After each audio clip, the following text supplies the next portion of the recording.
아무리 애써도 안 되는 사람이 있는가 하면 애쓰지 않아도 되는 사람이 있죠.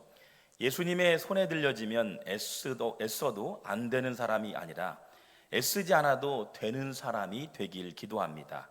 애쓰지 않아도 하나님의 손에 들려지면 귀한 쓰임받는 사람, 하나님의 꿈을 이뤄가는 하나님의 비전어리, 저는 여러분이 하나님의 비전어리가 되길 기도합니다. 오늘부터 이 비전어리가 무엇일까? 성경에 보면 많은 꿈꾸는 사람들이 있음을 보게 되죠. 부족한 사람들이었지만 쓰임받았던 사람, 바로 하나님의 비전어리. 여러분은 하나님의 비전어리 꿈꾸는 사람 될 줄 믿습니다. 세계적인 코미디언 하면 단연 이 배우가 떠오르죠. 외모를 보면 엉성하기만 합니다. 낡은 중절모의 콧수염, 헐렁한 바지에 몸을 꽉 끼는 자켓, 큼직한 구두를 신고 지팡이를 흔들며 미친 듯이 거리를 활보하는 사람. 영국에서 태어났고 뮤지컬 배우인 부모 밑에서 태어난 사람이었습니다. 알코올 중독자인 아버지 일찍 돌아가시고요, 생계를 이어만 했던 어머니 역시 병상에 누워만 있었습니다. 심지어는 어머니가 정신질환에 걸렸습니다. 끝내는 영양실조로 사망에 이르게 됩니다. 홀로 살아가만 했던 유년 시절을요, 자신만의 캐릭터를 연구하고 개발하고, 그래서 많은들에게 삶은 불행하고 또한 어두운 삶이었지만 많은 이들에게 유익을 주고 기쁨을 준다는 코미디언의 길을 걷기 시작합니다. 2% 부족한 사람이었습니다. 다름 아닌 찰리 채플린. 그렇죠. 많은 이들에게 엉성하게 보이고 때로는 손가락질 당하는 것처럼 보이지만 그에게는 꿈을 선물했던 비저너리, 꿈꾸는 사람이었습니다. 세상의 많은 사람들, 전생이들에게 꿈을 주었던 비저너리, 바로 찰리 채플린이었습니다. 환경은 어두웠습니다. 그늘진 곳이 있었습니다. 그러나 매사에 꿈을 그려가고 많은 이들에게 꿈을 증거했던 찰리 채플린, 이 사람을 바로 비저너리라 말합니다. 여러분, 인류가 화성에서 생활하는데 필요한 기술을 선도하겠다, 한 사람의 꿈이 현실화되기 시작합니다. 바로 일론 머스크의 이야기죠. 청년 시절 온라인 결제 시스템을 개발했던 사람, 다름 아닌 페이롤을 창업했고요, 온라인 금융 결제 시스템을 평정했던 인물이었습니다. 큰 수익으로요, 세계적인 자동차 테슬라를 개발했고요, 인간이 우주에 새롭게 생활하게 될 스페이스 X를 구현해 갑니다. 그런 그는 어릴 적의 삶이요, 눅눅하지 않았습니다. 환경은 좋았지요. 재정도 많았습니다. 넉넉한 삶이었습니다. 그런데요, 10대에요, 가정으로 어려움을 만납니다. 부모님이 헤어지게 되고 계속해서 가정을 비관하고 아버지를 원망하게 됩니다. 내성적이었습니다. 친구들의 왕따를 당했습니다. 그리고 폭행까지 당했던 일론 머스크, 그의 삶은 불행 자체였습니다. 그런데요, 12살 때에 꿈을 갖기 시작했어요. 내가 컴퓨터를 좋아하게 되고 컴퓨터 그래머가 되어져서 많은 이들에게 즐거움을 주자. 그래서 실제 창업을 하게 됩니다. 게임을 만들어서 판매하기 시작하고 훗날 여러분 아시는 테슬라의 자본이 되어지고 우주선을 하늘로 쏘아 올리는 스페이스, 바로 꿈을 그려가는 비저너리가 되었지요. 꿈 같은 상상은 꿈 같은 일을 하게 됩니다. 우주를 향한 비저너리, 그렇죠. 많은 이들에게 우주를 향할 수 있도록 꿈을 만들어가고 꿈을 그려가는 한 사람, 그 사람을 우리는 비저너리라 말합니다. 저는 기대합니다. 여러분이 하나님의 비저너리, 꿈꾸는 사람 될 줄 믿습니다. 다시 인사할까요? 같이 해볼까요? 꿈 같은 말을 하는 사람이 꿈 같은 일을 합니다. 할렐루야. 꿈 같은 말을 하는 사람이 꿈을 이룬다. 어릴 적에 꿈을 꾸었던 그 꿈들이 현실화되기 시작하죠. 오늘 성경에 보면 위대하고 준비된 사람을 예수님의 제자로 사용하시는가? 좋죠. 위대한 사람들 부르십니다. 그리고 능력 있는 사람도 부르시죠. 넉넉한 환경에 살아간 사람도 부르십니다. 탁월하고 인텔리한 사람들도 부르십니다. 그런데 오늘 본문에 보니까 세리 마태를 부르십니다. 우리가 알고 있는 세리는 어떤 사람이죠? 여러분, 세금을 걷었던 사람이에요. 세금을 걷어서 이 한 세금은 로마에 바치고 또 한 세금은 내 주머니에 많이 차곡차곡 쌓았던 사람이었어요. 세금을 걷는다는 게 쉬운 일이 아니죠. 그러나 강압적으로 많은 사람들의 물질을 착취했고, 심지어는 그 물질을 착취해서 많은 사람들에게 불편을 주었던 세리마태, 우리가 보기에는 완벽하고 능력 있는 사람을 불러야 하는데 오히려 연약하고 부족했던 세리를 부르기 시작했습니다. 여러분 보세요. 여러분 얼마나 악랄했던 세리였나요? 마태복음 보면 세리마태라고 이러고 있습니다. 저 같으면 이 마태복음을 기록하면서 세리마태라고 하지 않고 나는 위대한 사람입니다, 나는 능력의 사람입니다, 나는 예수님의 제자였습니다, 많은 이들에게 복음을 증거해다 순교했던 사람이었습니다라고 기록해야 하는데, 성경은 유독 이 글을 세리마태, 그래서 마태복음을 기록했던 세리마태라고 기록하고 있습니다. 우리 한번 말씀 한번 볼까요? 마태복음 10장 우리 한번 4절 말씀, 3절 말씀 보니 빌립과 바들로메, 2절에도 계속 열거되어 있죠. 제자들 부릅니다. 도마와 세리마태. 마태복음을 기록한 사람이라면 가장 악랄한 사람, 가장 비열한 사람, 가장 나쁜 사람으로 포장하지 않는 것이 당연한데 오히려 자신을 솔직하게 고백합니다. 나는 세리였습니다. 나는 죄인이었습니다. 나는 많은 사람들의 물건을 착취했던 사람이었습니다. 많은 재정을 착취했던 세리였습니다. 그런데 보세요. 예수님의 위대한 종 마태가 되고요, 그리고 많은 사람들에게 유익을 주며 복음을 증거했던 세리마태가요, 끝내는 순교의 정신을 통해 순교까지 하게 되죠. 하나님의 손에 들려지면 죄인도 세리도 부족한 사람도 쓰임받는 재료가 되는 줄 믿습니다. 성경이 무엇을 말하고 싶었던 것일까요? 후대들에게요, 나 같은 세리 죄인도 하나님이 부르시면 쓰임의 재료가 되어진다. 나 같은 부족한 사람도 하나님의 손에 들려지면 쓰임받는 사람이 되어진다. 할렐루야. 여러분, 우리는 부족하지만 주의 손에 들려지면 쓰임받는 재료가 될 줄 믿습니다. 여러분, 이 땅을 살아가는 사람들 완벽한 사람 없지요. 볼품없게 보이고 부족하게 보입니다. 그러나 오늘 성경은 우리에게 말씀하고 있습니다. 주의 손에 붙들리기만 하면, 주님의 손에 붙들리기만 하면 하나님의 비전어리, 예수님의 비전어리가 될 수 있다. 다시 한번 인사할까요? 성도님이 예수님의 비전어리입니다. 시작. 성도님이 예수님의 비전어리입니다. 자, 볼까요? 마가복음 2장 우리 한번 14절 말씀 같이 한번 읽어보겠습니다. 시작.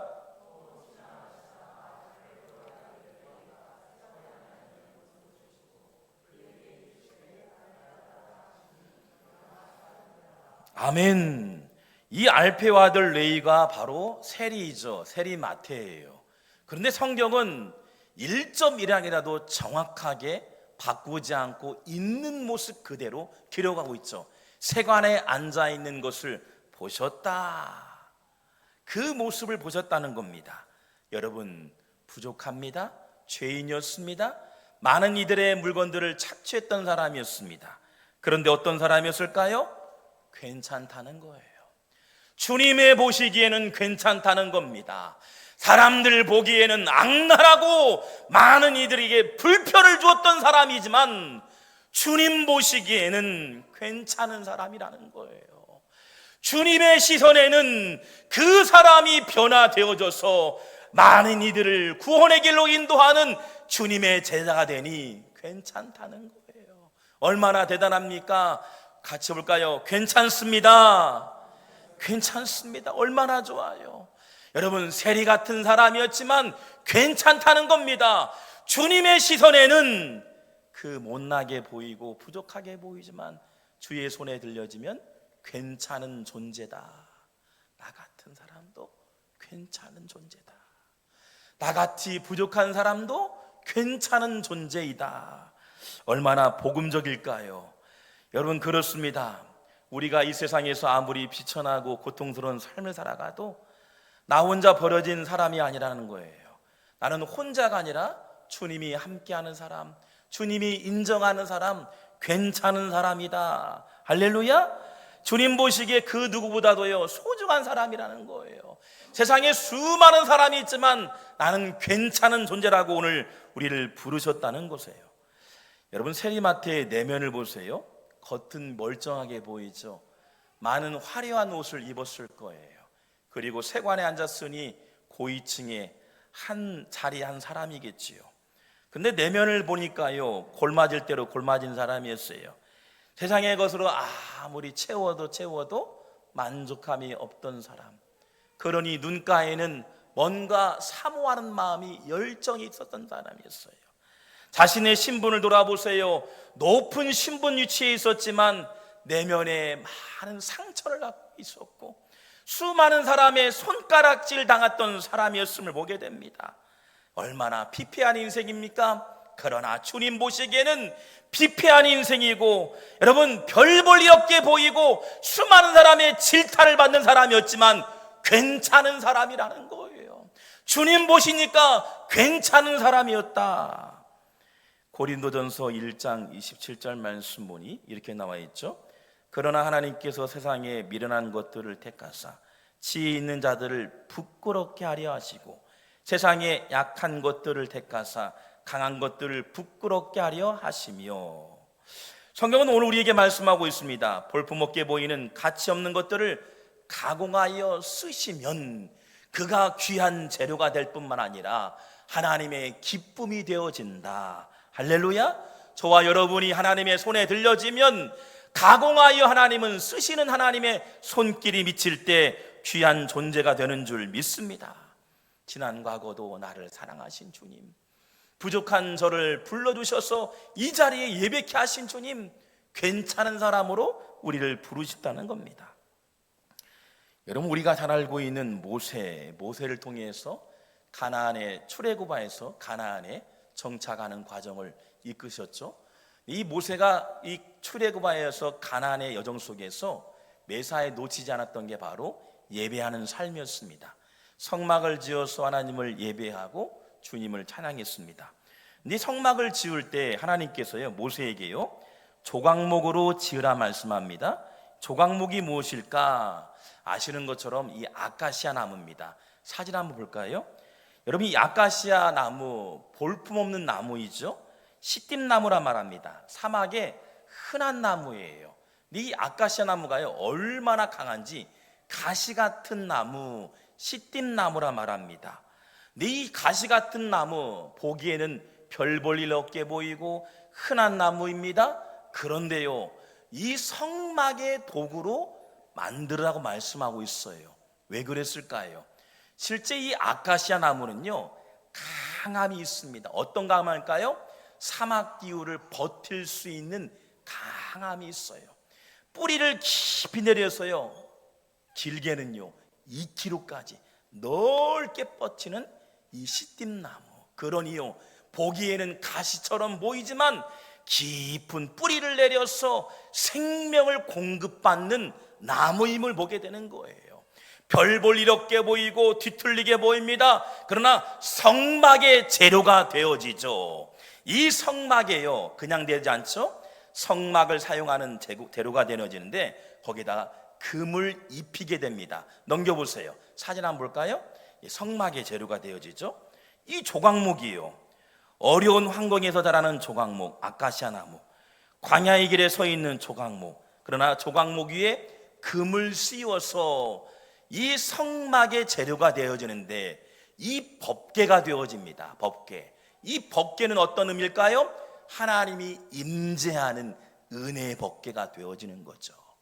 하나님 말씀이 임재하는 법궤, 하나님 말씀이 임재하는 법궤. 우리는 별 볼 일 없게 보이지만 주님의 손에 가공되어지면, 주님의 말씀만 임하지면 하나님의 성물이 되어지고 존귀한 자로 사용될 줄 믿습니다.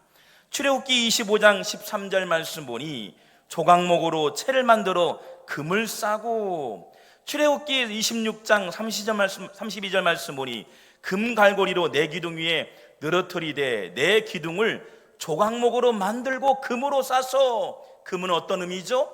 변함이 없다는 거예요. 하나님의 은혜는 변함없이 우리에게 임재하신다는 거예요. 모양은 뒤틀리고 별 볼일 거 보이지만 하나님의 은혜만 임하면 뒤틀리는 인생처럼 보이고 가시처럼 모양이 없게 보이지만 은혜로 덮어지면 존귀한 하나님의 성물이 되어지고 주님의 말씀이 임하는 임재의 역사가 되어진다. 할렐루야. 여러분의 가정도, 여러분의 존재도 뒤틀린 것처럼 보이고 모난 가시처럼 보이지만 주의 손에 다듬어지고 말씀이 임하면 하나님의 거룩한 성물이 되어지고 여러분의 가정이 존귀한 가정으로 쓰임받을 줄 믿습니다. 원석은 다듬어져 보석이 되죠. 누군가의 손에 붙들리는가 매우 중요합니다. 볼품없는 것도 귀하게 쓰임받는 재료가 됨을 보게 됩니다.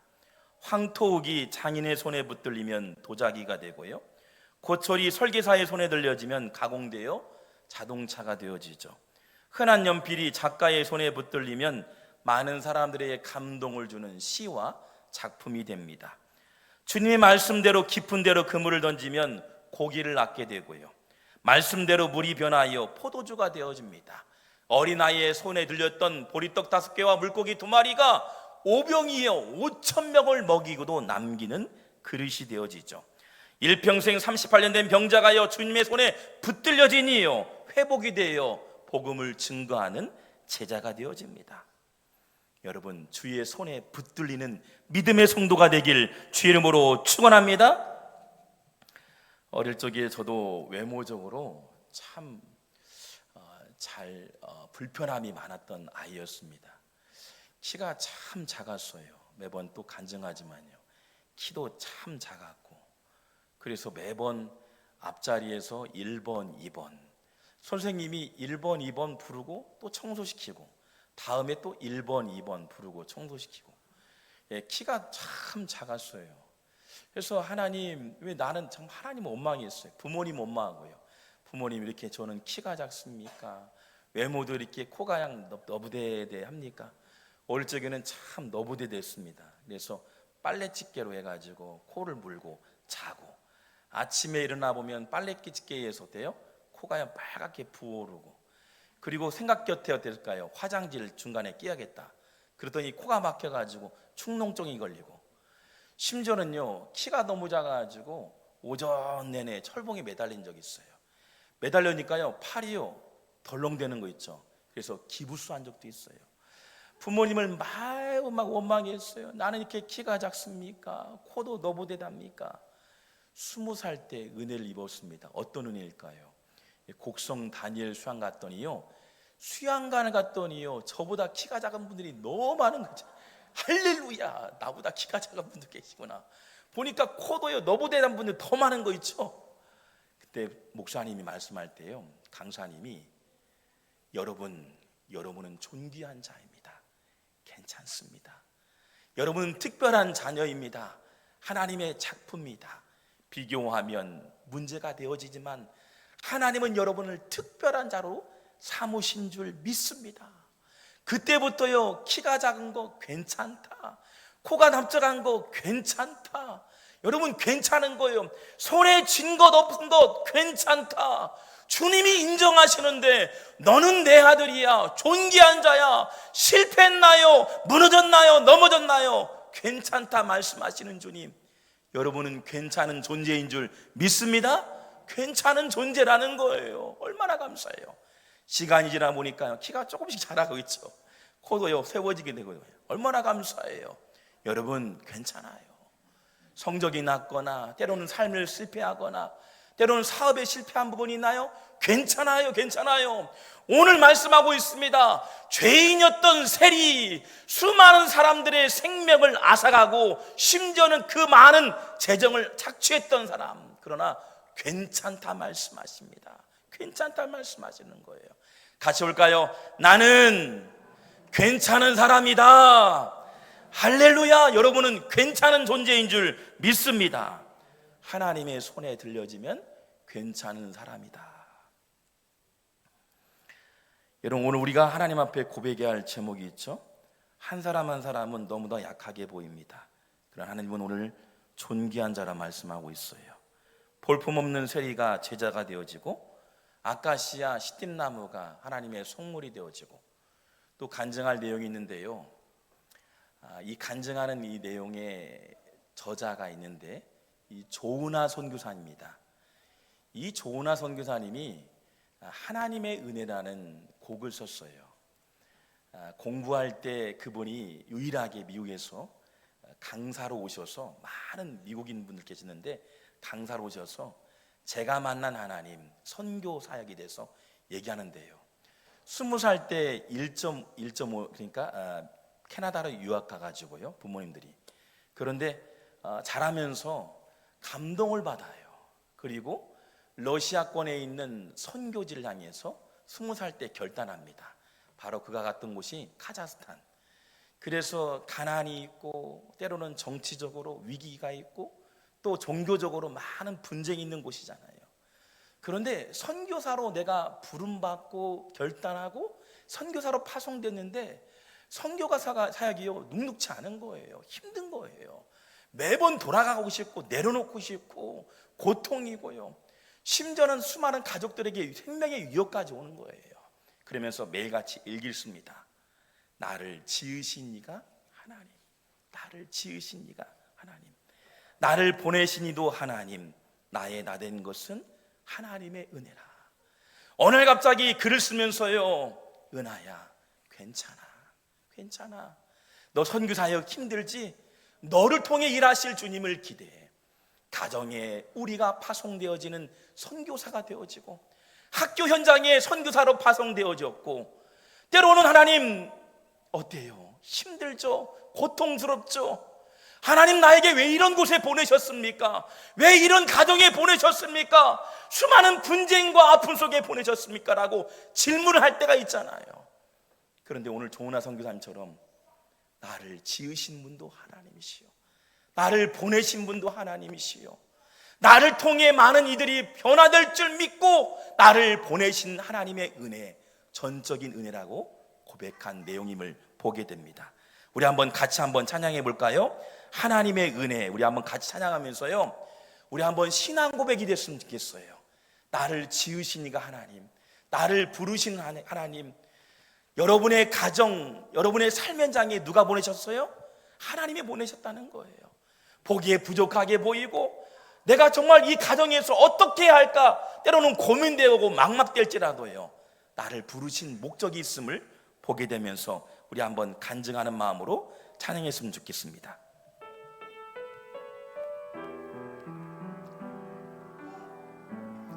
나를 지으신 이가 하나님, 나를 부르신 이가 하나님, 나를 지으신 이가 하나님, 나를 부르신 이가 하나님, 나를 보내신 이도 하나님, 나의 나 된 것은 다 하나님 은혜라. 나의 달려갈 길 다가도록, 나의 마지막 호흡 다하도록, 나로 그 십자가 품게 하시니, 나의 나 된 것은 다 하나님 은혜라. 한량없는 은혜, 갚을 길 없는 은혜, 내 삶을 내어 사는 하나님의 은혜. 나 주저함 없이 그 땅을 밟음도, 나를 붙드시는 하나님